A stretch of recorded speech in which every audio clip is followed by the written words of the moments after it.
So welcome everyone. Today we're kind of coming to the end of the 16th of ER, which is the 31st day of the Omer, which was Tiferet Shebohod. And as I was just saying, there's a lot of information about the Sfirot this particular week on my Facebook page, a little blurb about each day of the Omer as it pertains to a fundraising campaign that I've been involved with, raising money for our rabbi, esteemed Rabbi Baruch Leshes, who Baruch Hashem is doing fine, but he answers rabbinical questions from all around the world, yet gets a salary just from our little shul with its dwindling membership. So there is a fundraising drive. It's going to go just through the week of Hod, which, as we've stressed many times, is all about acknowledgement and appreciation and gratitude. So each day of this week, there's a little blurb about that on my Facebook page. So why is it dwindling? Because many people have left the neighborhood and moved to some Pomona and moved to South Monsey and moved here and moved there. And there's just far few members of the shul. And yet he's answering shilas from many, many people who are way beyond the shul, all through Monsey, other communities, other countries. So there's never been a way for people to acknowledge all of that he does. So now it's called a Hakaras Hatov campaign. Beautiful. And thank you campaign. So the Hayom Yom for today was talking about a Chassid, Reb Elia Ebeler, and he was a simple man, and apparently came into Yechidus with the grandfather of the Frierdiker Rebbe, and the grandfather said to him, Reb Elia, I envy you. You travel to different fairs, you meet many people, and when in the middle of doing business, you get caught up in a discussion with someone on a Jewish saying, a saying from Ein Yaakov, etc., and then you inspire somebody to study a little Torah and Chassidus, some Nigla, Halacha, and then Chassidus. This causes joy on high, and the Almighty rewards such trade in inverted commas, with the blessing of children, health, and sustenance. The larger the fair, the more work there is, and the greater the livelihood earned. So basically what the Frierdiker Rebbe's grandfather was saying is that in the course of business, this man, Reb Elia Ebeler, was in touch with many, many people, and he managed in his dealings to bring in a Torah vort and bring in a little halacha and bring in something, taking the Kiddush of Torah into the marketplace. And the Rebbe, who is more sort of protected in his way of being, is in his home, he's not out in the marketplace. He was saying that Hashem really values these kind of interactions of the marketplace, when a person can bring Torah into whatever it is they're doing and have a Torah discussion with whoever one happens to be meeting, that this gives a particular nachas to Hashem. And it says really Hashem on high causes Hashem on high to reward such trade. So it's not actually just the bartering of the boots or the material or the fruit or the vegetables. It's the bartering of information that a Torah Yid can bring into any context that he felt was of tremendous nachas to Hashem, to such an extent that he said he even felt a little envious of that. So I like that Hayom Yom. It was from today. And I'll just read another one, which is from tomorrow, which is also, I think, as I always say, that these Hayom Yoms give us a little insight into Hasidic teachings, that in a way we want to learn Hasidus, and there are many great books of Hasidus, but sometimes it's hard to grab Hasidus in the hand, whereas these little anecdotes and these little teachings from Hayom Yom really are deep, deep Hasidic teaching. So the one we just had is the value of talk around the marketplace, how that brings Hashem tremendous nachas. And the one that I'm going to read now is also, I think, a real beautiful little gem of Hasidic insight. So on Lag BaOmer, around 5604, which would be the year 1844, the Tzemach Tzedek related this teaching of the Baal Shem Tov. So the Tzemach Tzedek it's not just the name of our shul, it's the name of a Rebbe, one of the previous Lubavitcher Rebbes. And it is written, for you, Israel, shall be a land of desire, says Hashem, the Lord of hosts. Just as the greatest scientists will never discover the limits of the enormous natural resources which the Almighty has sunk into the land, everything came forth from the earth, neither will anyone ever find the limits of the great treasures which lie within the Jew, God's land of desire, in inverted commas, land of desire. And then the Baal Shem Tov concluded, I want to make Israel yield the kind of produce which the Almighty's land of desire is capable of yielding. So what this is saying is that Eretz Israel is Hashem's land. It's got tremendous potential to give forth abundantly all kinds of fruit and vegetables.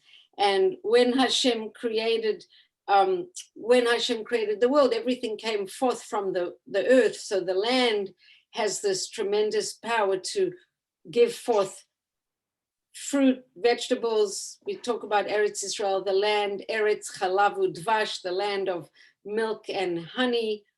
But then the Baal Shem Tov brings a different way of looking at this verse, and each one of us is compared to the land.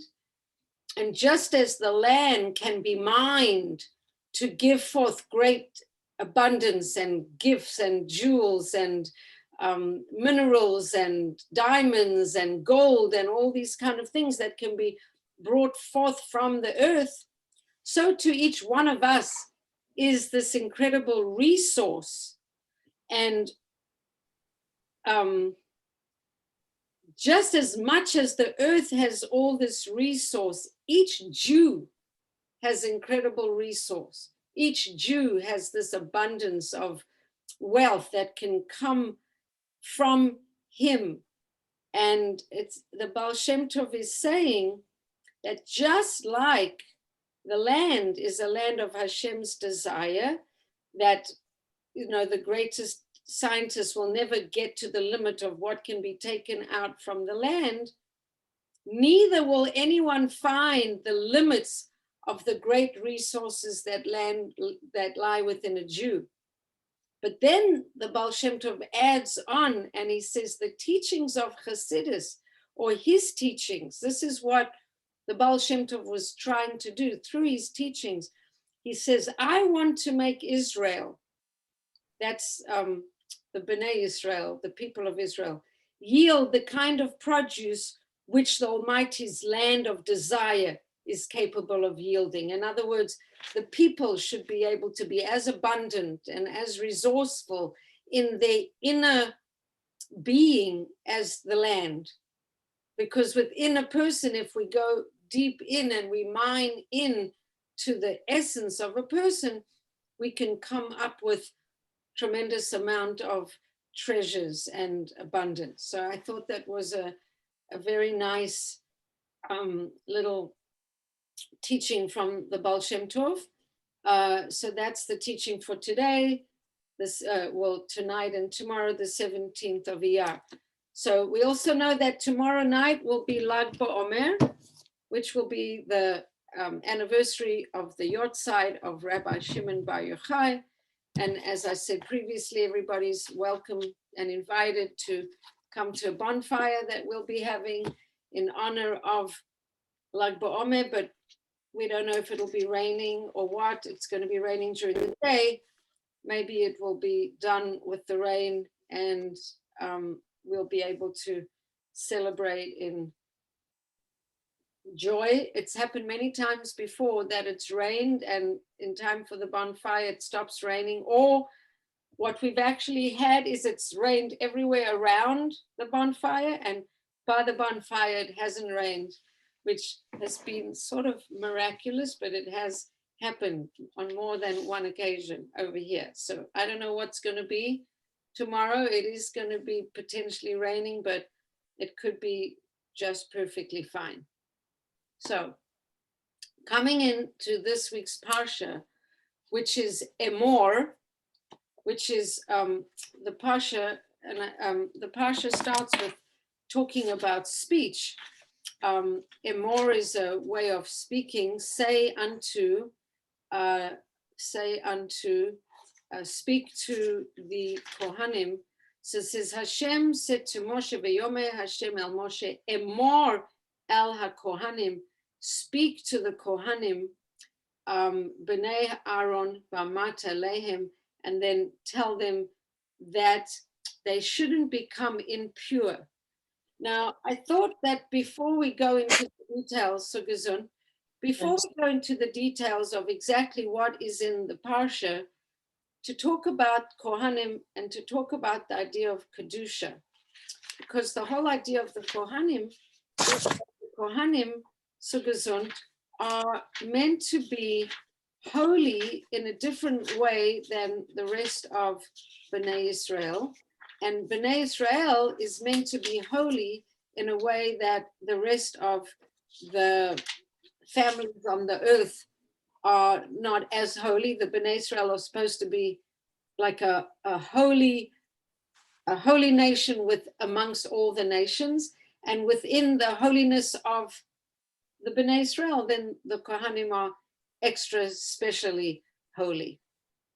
So I thought that we should go back to last week's Parsha, and I'm going to share my screen, and I'm going to pull up on the screen last week's Parsha, and it has here the Torah reading for Kedoshim. And I thought it would be interesting for us to read it and to see a little bit about what this idea of holiness is all about. And then we'll talk about it a little, what you think the idea of what does it mean to be holy and what is holiness. So if we go back to last week, and the Parsha starts off and it says, and Hashem spoke to Moshe saying, speak to the Bnei Israel, Diber el kol edat Bnei Israel, va'amarta elehem, speak to them, Kadoshim tihiyu, you shall be holy, ki kadosh ani, because I am holy, ki kadosh ani Hashem Elokeichem, that you should be holy because I am holy. Okay, so Hashem is telling the Bnei Israel, he's telling, and it says here, speak to the entire congregation of the Bnei Israel. So it says, call Edat. Now, if we look at Rashi, it says here, call Edat Bnei Israel. What does it mean, call Edat Bnei Israel? That this was said to everything. Sorry, you got to need to mute your screen. Sorry, welcome. I'm sorry. I thought I was muted. Yeah, but you're not. So welcome. Sorry. You're not muted. Okay. So, it says, Diber al kol edat b'nei Israel. This is to teach us, says Rashi, Shnema Parsha Zu, that this particular Parsha of the Torah was said hakahel, to every single B'nai. You're still not muted, sorry. But she muted me. I can't find the mute button on my phone. I'm so sorry. Should I hang up? Yeah, can you mute yourself? I think you might be muted now. Right. So that every single person should be there at the gathering of the entire assembly of Israel. Why? Mipnei sherov gufei Torah, because the majority of the essentials of the Torah, tuluyin ba, are in this Parsha of Kedoshim. So most of the Torah, we didn't do it last week because we were concentrating on we were concentrating on the idea of Nadav and Avihu, but this idea from last week of being holy, it was so important that everyone had to be present when Moshe was speaking to the Bnei Israel. And Hashem doesn't just want the Kohanim to be holy. He wants, says, speak to the entire congregation of the Bnei Israel and say to them, you shall be holy. All of you shall be holy. Because why? Because I, the Lord your God, am holy. So everybody should be emulating an aspect of Hashem. Everybody should be holy. And then what is holiness? What does it mean to be holy? So it's interesting that generally when we think about holiness, we think about a certain aspect of being separate from everything that's going on, to kind of step away. And, you know, we make kiddush on our Shabbos meals. And what do? We take the wine in the kiddush cup and lift up the glass. And in a way, we're separating that day separate from the rest of the week. And when we get married and we do the mitzvah of kedushin, which is the marriage mitzvah, we separating this couple kind of away from all other potential spouses and partners and making them separate and sanctified to each other. And we have this concept of kedusha, of kiddush, and there's an aspect that Hashem wants us to kind of separate ourselves from the schmutz of the rest of the world, and to be holy. And it's interesting if we look at this Rashi, which I have here, and the Rashi on the screen doesn't have nakudas, but the one in my hand has nakudot. But it says, "Kadoshim tiyu, you shall be holy. Hevu perushim min ha'arayot." That what should you be separate from? Hashem really wants us to be separate from the shmush, from the schmutz, not the shmush, the schmutz of the world, from sexual immorality especially. And then it says, min ha'avera, from avera shebechol, makom she'ata motzei geder, erva. Every time you find Hashem talking about a restriction in regards to relationships, in that same place, you're going to find ata motzei kedusha. You're going to find an aspect of holiness. That Hashem is really saying, if you want holiness, if you want kedusha, if you want this special quality that has been part of the Jewish people for all time and that we view as very precious, then you need to guard against immorality. And every time it speaks against immorality, it'll say, don't be immoral in this and this way. And then it will say, because I am holy, or don't marry such and such a person, or don't have such and such a kind of relationship because I am holy, or I want holiness. So if we read it inside the Rashi, so it says, Isha zona v'chalala v'gomer, like a person who's a Kohen can't marry a person who's had a very promiscuous past, or another kind of person who comes from a relationship that wasn't acceptable for the Kohanim. And it says the Kohanim can't marry such a person. And then it says, Ani Hashem mekadshechem. I am Hashem who will sanctify you, who will make you holy. And then it goes on, Ani Hashem mikadshechem. I am holy, I'm going to sanctify you. And then it says, again, if you look, it says, and you can follow these in the English, a Kohen shouldn't father a child from a woman forbidden to him. Why? Because I am Hashem Mikadshehu, Mikadsho, who will sanctify him. And then it says that the Kohanim should be holy. So I just thought that this was an interesting thing to talk about, because we're going to come into this week's Parsha. And in this week's Parsha, there's lots of rules around what a Kohen can do and what a Kohen can't do, in order that he should keep his status as being a holy person and of not becoming tameh, not becoming impure. But in the Parsha from last week, it's actually much more general. It's talking about a holiness that we're all supposed to have, all of us, because Hashem wants us to be holy. And I'll just read here that in last week's Parsha that talks about honoring parents, observing the Shabbos, not getting desisting from robbery, not taking revenge or bearing a grudge, loving another as yourself, which is a very famous one.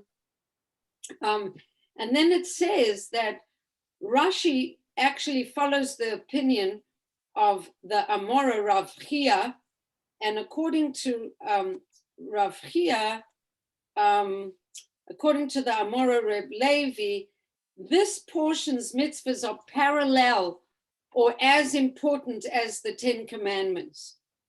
And everybody needed to be there, and everyone needed to hear them. And the specific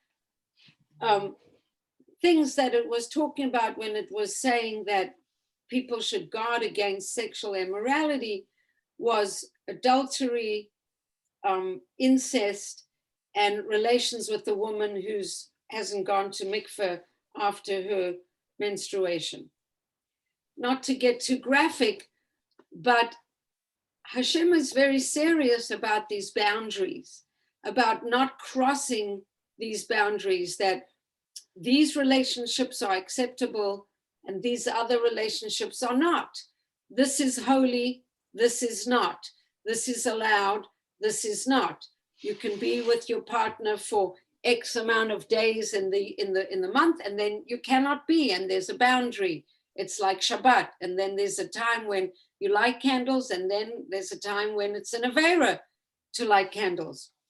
So I'll stop sharing the screen for a minute, and I'll come back into the general place over here.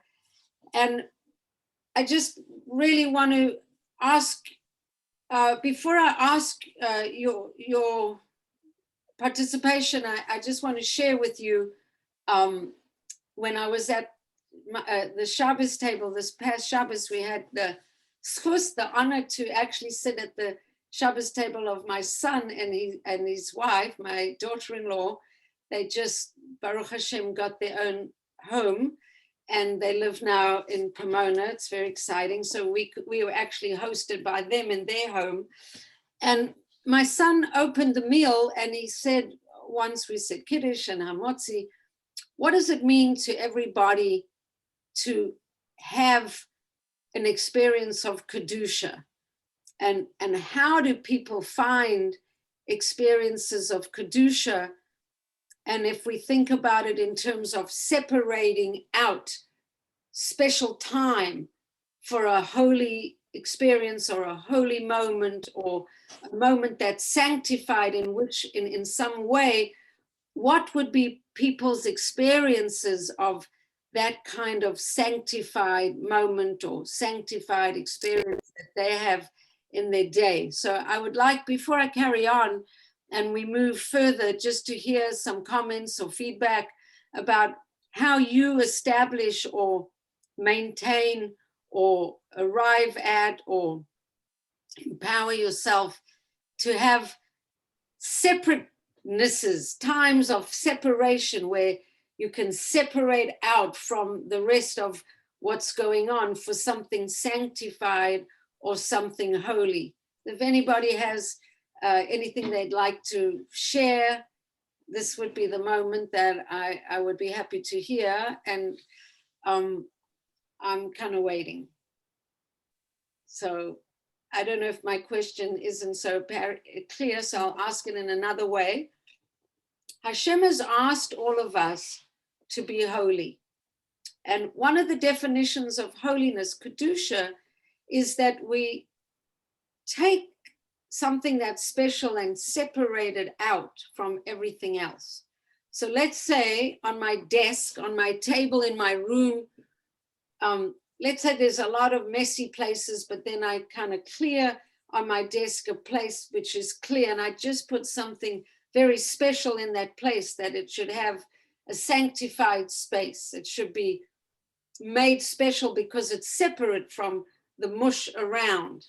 So I'm asking you in your life, and I guess I'm asking the people that are participating with me at this moment in time, do you have any sense of creating separateness in where you take time or space, or you have a ritual, or you have some kind of action where you're separating out special time for special actions to be holy? I don't know. I could volunteer myself. Thank you. I think you know, for me, I'm part of like to healing group. Right. So so after I get everything done, you know, at Grand Central Station, which is known as the Friday afternoon of the kitchen, Right. I leave. I just kind of like walk away and say, okay, I've done the best that I can. I have my to-do list, my checklist, make sure everything is good. And then I just go and kind of sequester myself and read the chapters. And I've always felt like very empowered by that, because I don't do it every day. I only do it with this Tehillim group. So it's a very nice feeling, because I feel like it's a little me doing a part with a bigger group. Right. Well, I think that's a beautiful example and a very appropriate example. It's kind of fitting in exactly with what I think one of the definitions of Kedusha is, that you have your busy day and everything's happening the way you describe it, Grand Central, and then you take time out and you go and you have this sanctified, sacred time where you're saying Tehillim. So that's a beautiful share. And anyone else want to share a moment of time? Susan? So I first take a moment and say, like, what a nachas moment in your house. Like, what a nachas moment to have them do that and continue the tradition of what you've done at your table, which is saying to me, yeah. First you want to take the moment of giving me my nachas moment. Yes, it's extraordinary. That's what I heard. Beautiful. Yeah, it was actually really a nachas moment to see like our table taken to the next generation. It really was very beautiful. Right. So thank you for acknowledging that. Other thing is that I think I had three things that come to mind very, very briefly. One is this year, except the last few weeks between Pesach and having company. This is my Seder, like Wednesday night. This is sacred space, sacred time. I do listen to this, that, and the other thing during the week, but this is sacred. So that's totally fits into the description. Another thing is, it was this idea of Tehillim. I've always not related to Tehillim, struggled with Tehillim. And when Corona started, there were these threads where you're a part of a group, and then whatever Tehillim is next, you put in that you want to put it in, right?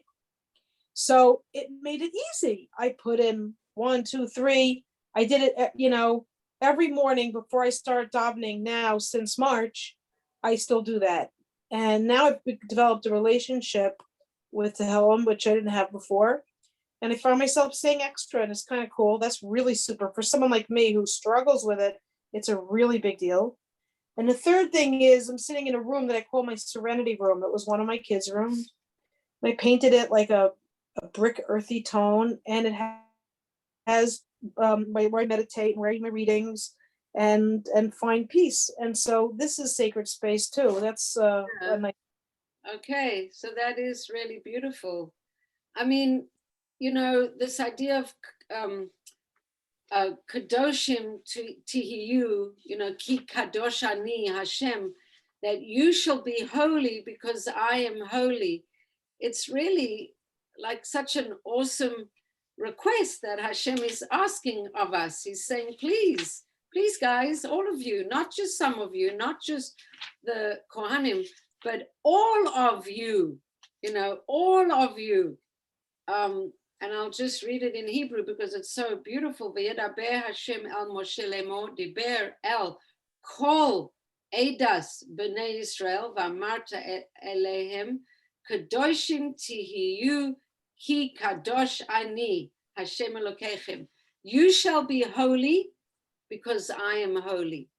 And, you know, I've been thinking about it all week, I guess, since that Friday night moment, and everybody went around the room, and some people said, you know, when I wake up in the morning, like until I've said my brochas or until I've davened, you know, one young man said, I try not go on my phone because until I've davened, because that's sacred time. And I thought that was really beautiful. And, you know, these little moments where we lift ourselves out of the everyday or the automatic or the whatever, and create these sacred moments. So I appreciate the sharing. And is there anybody else who's sharing? Because I'd asked the question, but I want to make sure everyone had a turn. I don't know who's on. Sorry, we asked her to mute, but if she wants to answer the question, she could briefly. And if Ilana wants to answer, sorry, do you want to answer the question briefly? How do you establish a sense of holiness? Do you have any? So now you're not mute. Now you're still muted. I had to unmute myself. Yeah. Okay. Last two times you said I should say briefly. Do I ramble? Or it's just, yeah, I need you to just answer the question and just answer it to the point so we can move on. yeah, I'm sorry. What's it called? I'm sorry that I do that. Just, I mean, at Kedusha during davening at shul, I guess that's why it's called Kedusha. Right. Okay. Well, that's very to the point. Thank you. I could say more, but I'm holding myself back. No, okay. whatever. All right. Well, I don't want to make you self-conscious, but maybe you'll say more later then. Okay. Is that okay? Yeah. Okay. Ilana, do you want to say or not? And then we'll carry on. You can carry on. Thank you. Okay. All right. So, Can I ask you the question? yes. Or you prefer to wait to the. Sure. So I underlined the word and wrote in big letters the word all. I was very taken by that earlier, about 10, 15 minutes ago when you're speaking. And I think about the all-inclusiveness. A Jew is a Jew is a Jew. You're born Jewish, kosher conversion, right? You're a Jew, you're a Jew, you're a Jew. And then you have this time in Galus where it's almost acceptable and cool to have gay people who do the Orthodox thing.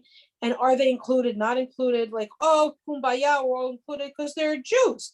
And therefore we have to fully love them. But here, you know, and there are a lot of things that people play with in different things in halacha and in mitzvahs, and I'm not judging anybody, but I'm curious how that plays in 2021 in terms of the struggle of how blatant it is that it's not okay. And this is what you're saying is the most important thing. It's a tricky thing. I'm in a group that has a gay Orthodox man, and he shares his struggles and pain.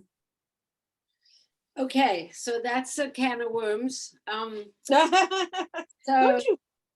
So I think that this is part of the intent of the teachings of this week's Parsha, and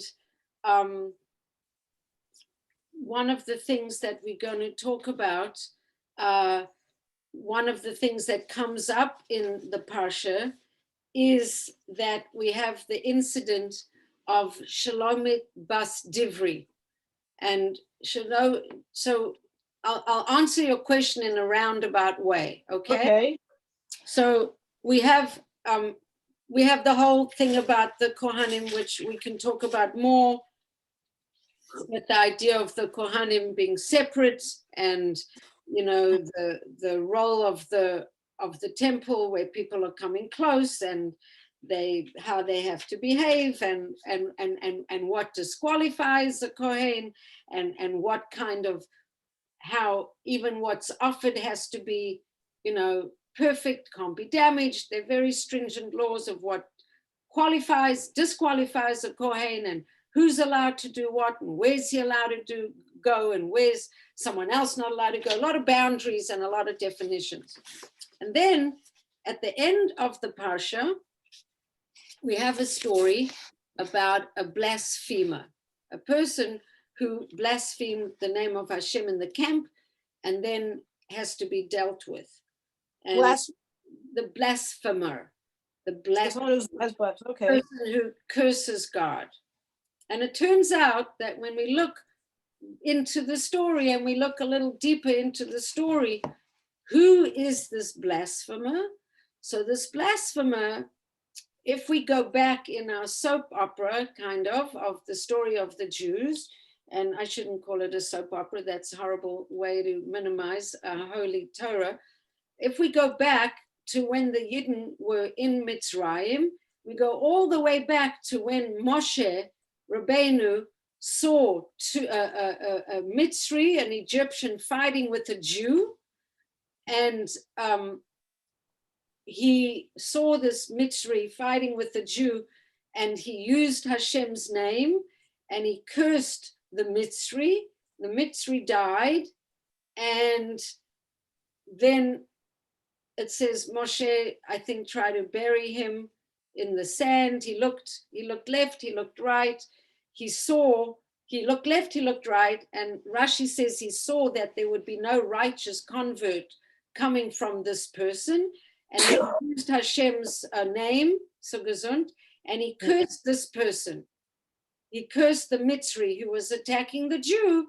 He cursed him using Hashem's name, and the Egyptian man died, because this Egyptian man was attacking a Jewish man.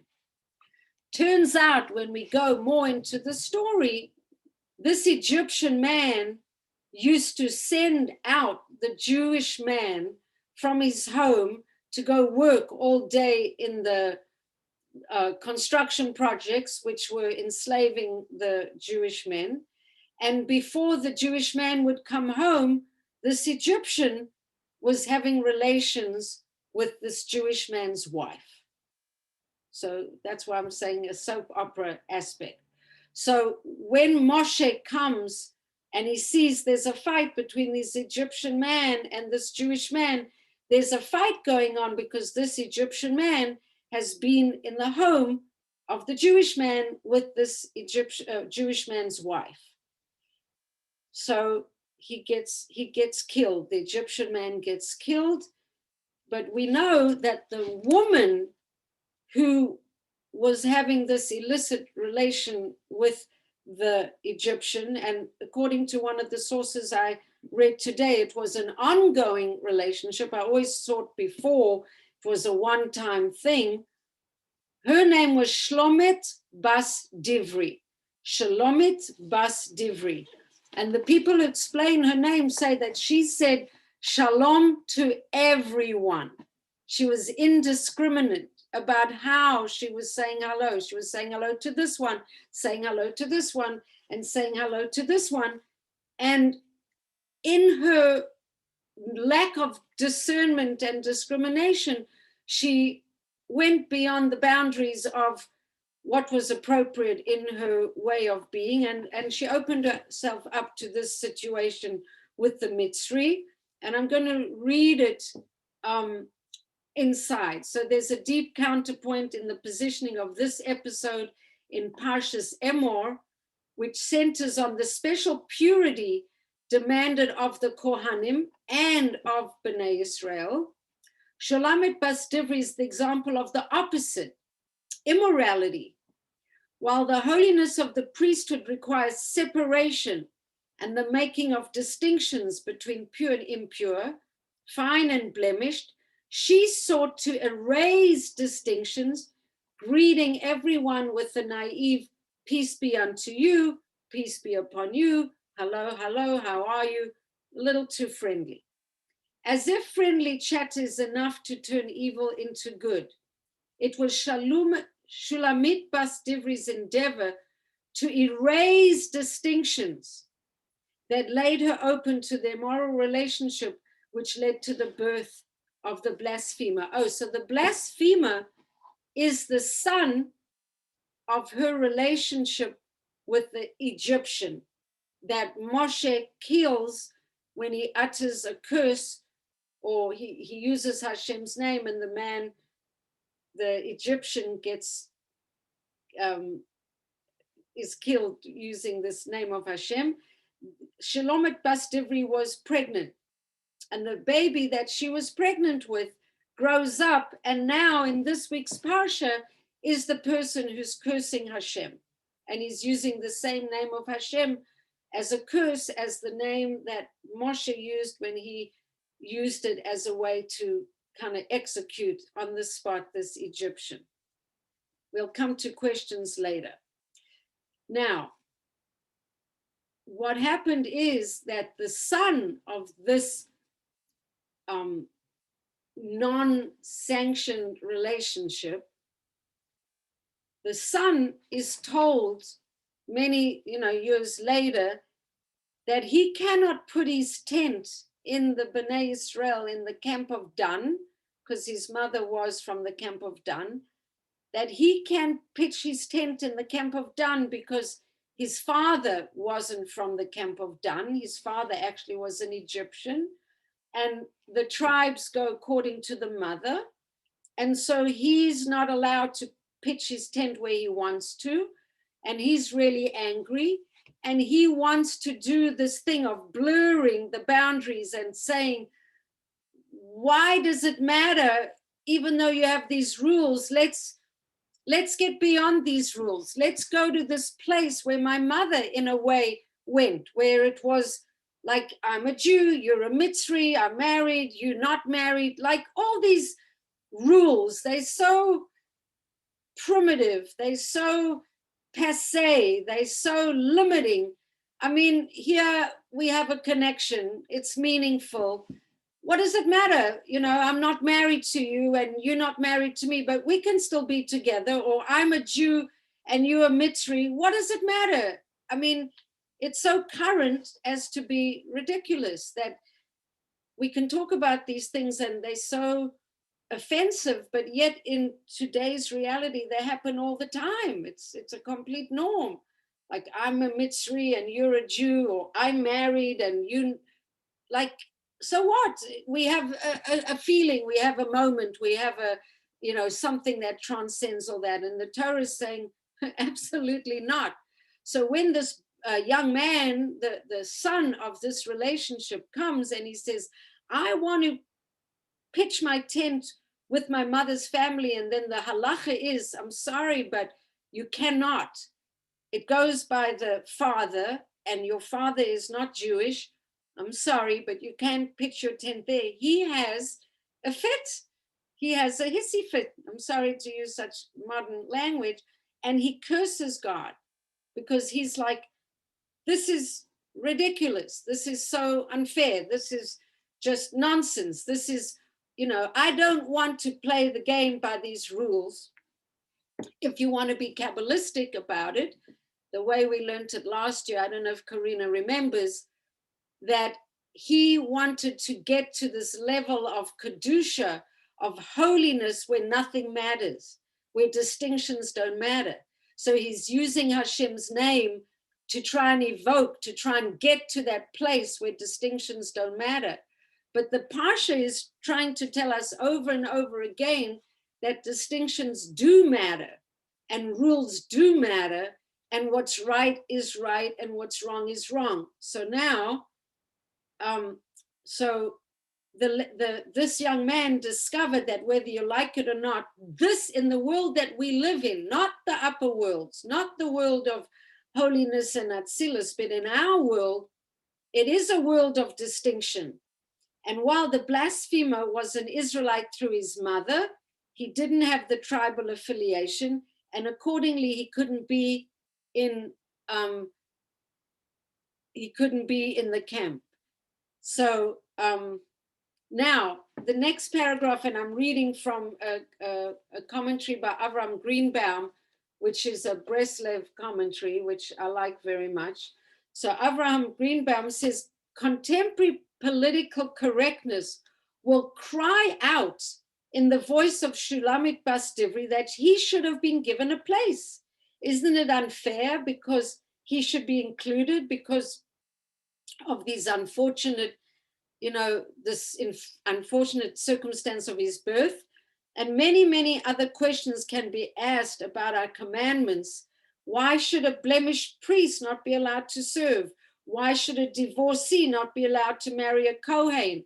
Why can a Kohen not marry some other people that are forbidden to him? And the Torah is going to come and tell us over and over again that we have these boundaries and we have these laws, and that's the way we establish holiness. So now to come and answer your question, so there's a very different thing from a gay person who feels that his inclination or his being or his happiness or his reality is that he has to be gay.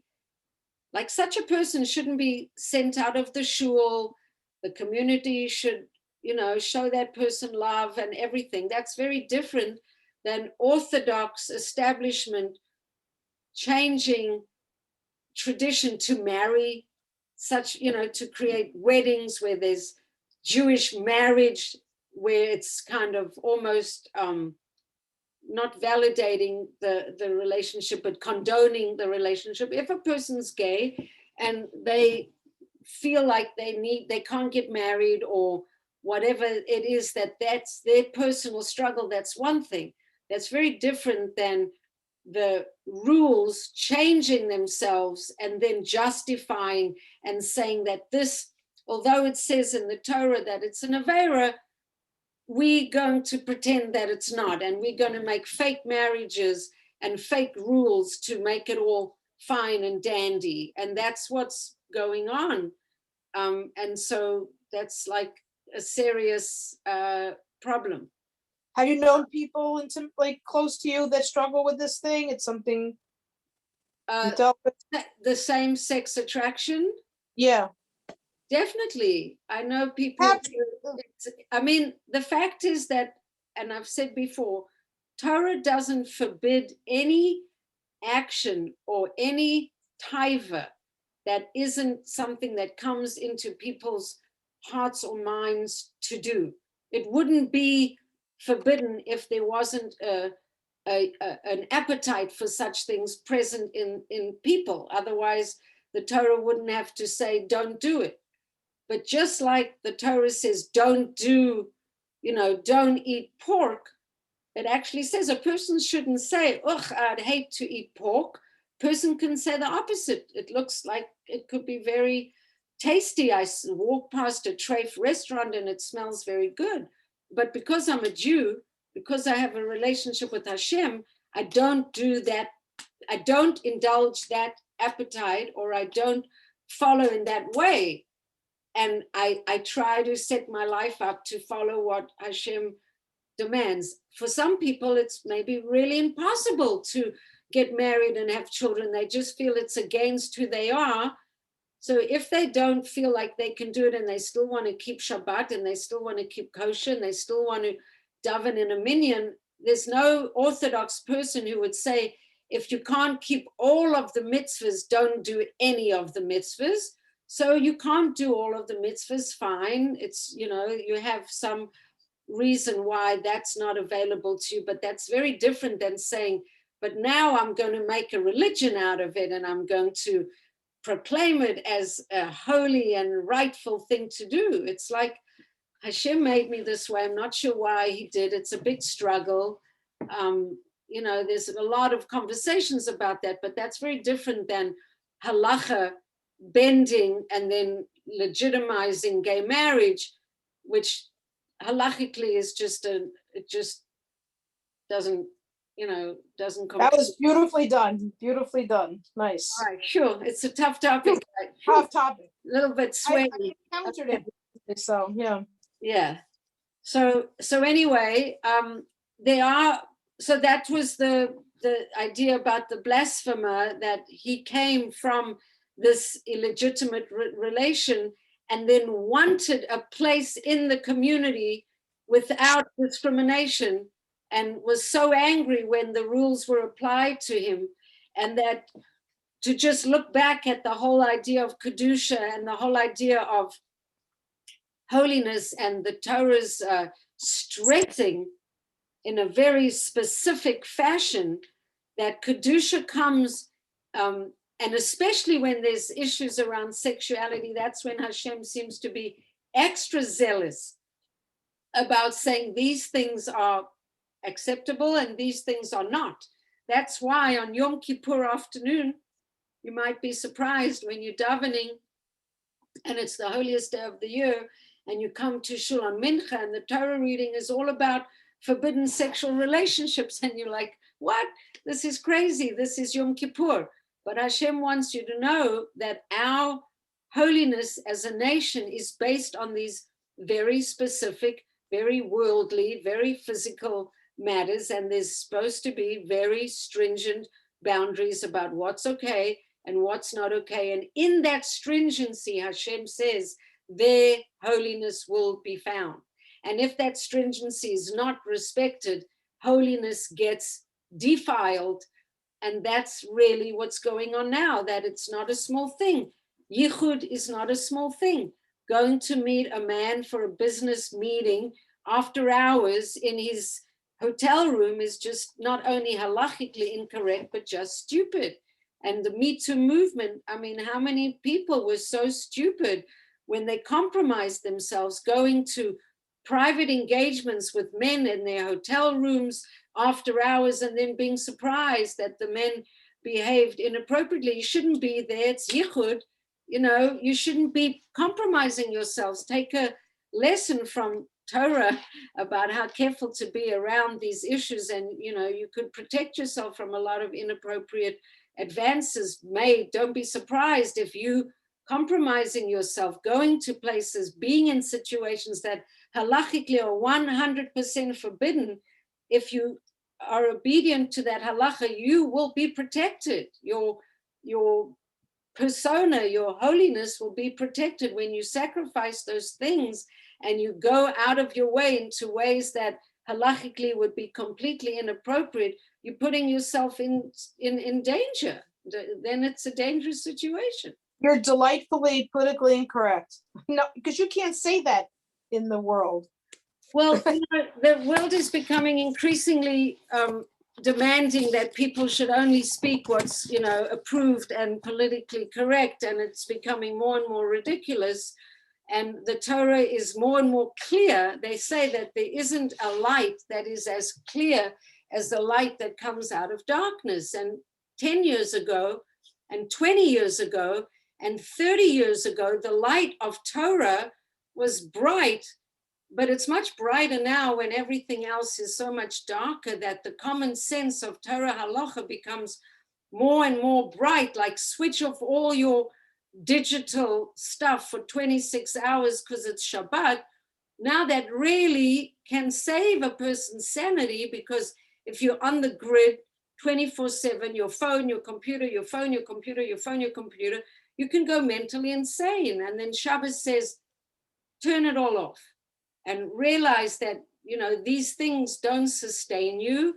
They're not keeping you alive. God's keeping you alive. And then you turn off your phone, you turn off your computer, and it's like, wow, I can have a thought, an independent, I can breathe, I can touch the trees, I can walk, I can see people in front of me, I can have real food, not everything is virtual. And then Shabbos shines brighter than it did before.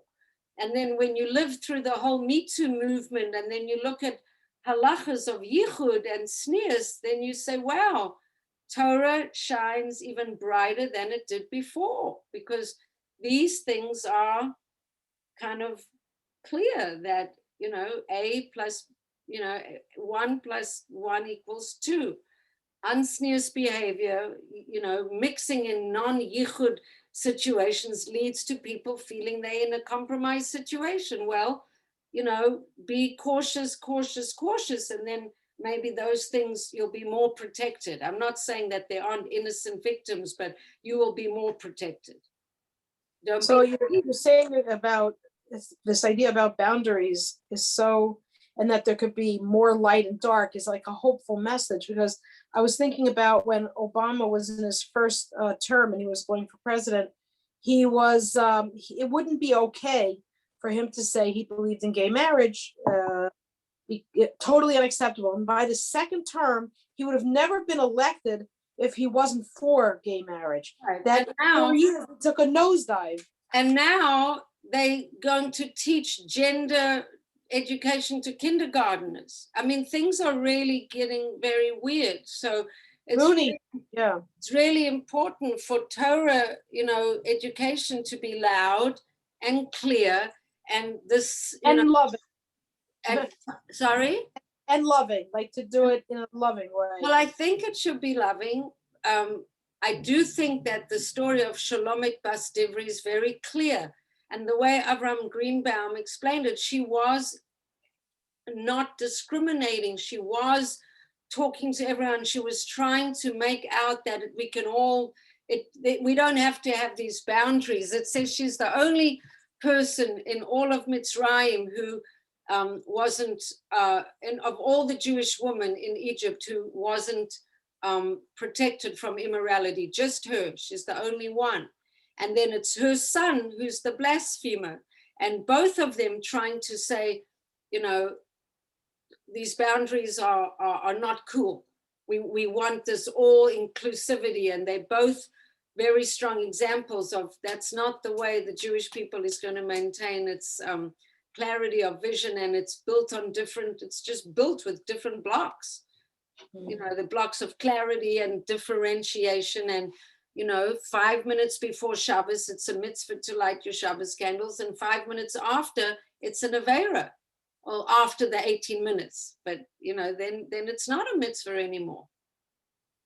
So, sorry, I feel like I blocked you off. So if you want to make your comments now, I will give you more time, because I don't want you to feel like you didn't have a chance to express yourself. So if you want to answer the question now about Kedusha, or comment on any of the other things that we raised, I didn't mean to make you feel slighted or cut off before. So I'm inviting you, if you have a question now, to ask your question or comment if you want. And if there are any other questions or comments, otherwise we'll start to wrap up. And as I say every week, this, obviously this is just a little window into the Parsha. There's just, we just touch on certain things. There's so much to talk about in every Parsha, but it's just a little, what do I call an appetizer? It's just an appetizer to it's just a little glimpse into the Parsha. So anyway, okay, sorry. I just had a small question. Sure. I didn't know that the kahuna, not the kahuna, the whatever tribe a person comes from is matrilineal, because the Judaism is from the mother, but where they pitched their tribe was from the father. The tribes are from the father, but the Jewishness was from the mother. So nobody denied that he was Jewish, but it was about where he could pitch his tent. And for some reason, it's mentioned in the Torah that they, were very strict about it, and that led him to be very angry. So angry, in fact, that he curses. But that is the reason, and it was the story. So I missed it. Yeah. We didn't. Baruch Hashem, I'm back at work, so I'm mentally exhausted. So I must have missed that. Yeah, it didn't sound like it made sense. Okay. Yeah. So let's see. So in I'm just looking for it inside. Yeah. So let's see. Yeah. So it says. So the story is that the son of an Israelite woman went out, and he was the son of an Egyptian man. Among the Bnei Israel, they contended in the camp. They contended. What does it mean? They debated. They fought over matters of the camp, over his claim to be allowed to pitch his tent in the camp of the tribe of Dan. Rashi tells us. And the son of the Israelite woman and the Israelite man. It says the son of the Israelite woman and the Israelite man. Who was that? There's a little extra part to the story that I didn't tell you before. So when we're looking at it inside, he had an argument, and he had an argument with someone else. Who was the person that he was arguing with? So he argued, I think, with a half brother, that his mother, Shlomit Bat Tifri, once the Egyptian that she got impregnated with was killed. She was pregnant, but then she had another child, I think, with her Jewish husband, or she remarried with another husband, and it was the half brothers who were actually having the fight, if I remember correctly. And it says the Israelite man, this Israelite man who opposed him, who objected to his pitching his tent in the camp of Dan. So let's see if it tells us who it was. It says, because it might tell us here who actually it was. So the verse, so it's an individual. I think I remember that it was maybe a half brother.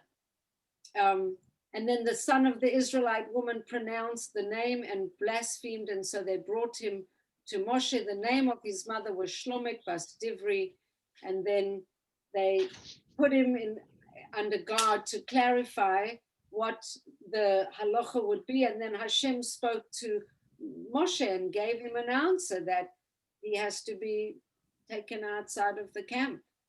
And he was actually stoned, in fact. To death. He was stoned to death? Yeah. Oh, that's a little that's intense thing to the story. Yeah, that is an end to the story. Is an end to a story.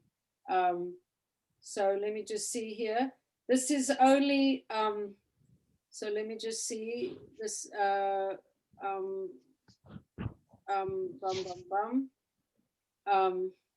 he is not liable to stoning unless he makes explicit mention of the name, but not one who curses with an alternate name of Hashem. But I think you only get stoned for cursing with the exact name of Hashem.